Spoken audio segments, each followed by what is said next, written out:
બગસરાના મફતપરા વિસ્તારમાં રહેતા લોકોએ અમરેલી જિલ્લા કલેક્ટરને આપ્યું છે આવેદનપત્ર। મફતપરા વિસ્તારમાં 70 થી 80 રહીશો અમરેલી જિલ્લા કલેક્ટર કચેરીએ પહોંચ્યા હતા। મફતપરા વિસ્તારને ઘણા વર્ષો થયા, તેમની જે 100 વારની જમીન એટલે કે મફતપરામાં અમને માપણી કરી ફરી રિવાઇઝ કરી આપવા બાબતે આવેદનપત્ર આપ્યું હતું। તારીખ 27/1/2021ના રોજ મફતપુરા વિસ્તારના રહીશો દ્વારા અમરેલી જિલ્લા કલેક્ટર, મામલતદાર તેમજ બગસરા તેમના ચીફ ઓફિસર સાહેબ તેમજ નગરપાલિકા બગસરાને આવેદનપત્ર આપવા છતાં કોઈ કાર્યવાહી ન થતા રહીશો પહોંચ્યા હતા અમરેલી કલેક્ટર કચેરીએ। મફતપરા વિસ્તારના રહીશો આશરે 45 વર્ષથી અહીં વસવાટ કરે છે।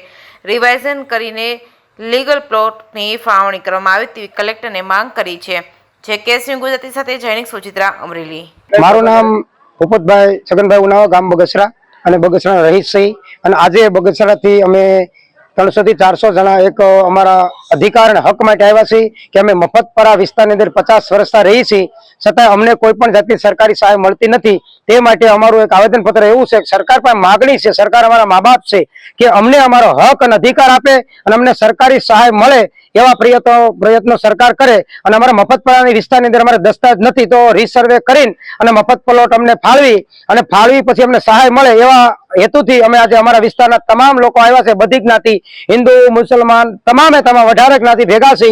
આ તમામ સમાજના આગેવાનો છે અને બધા બહેનો ભાઈઓ બધા અમારી સાથે છે અને હક માટે અમે બધા આવ્યા છીએ। અમને હક મળે એવા અમે કલેક્ટર સાહેબને રજૂઆત કરી છે, જેથી કરીને અમને હક મળે એવા પ્રયત્નો કરે। જય ભારત, જય સંવિધાન।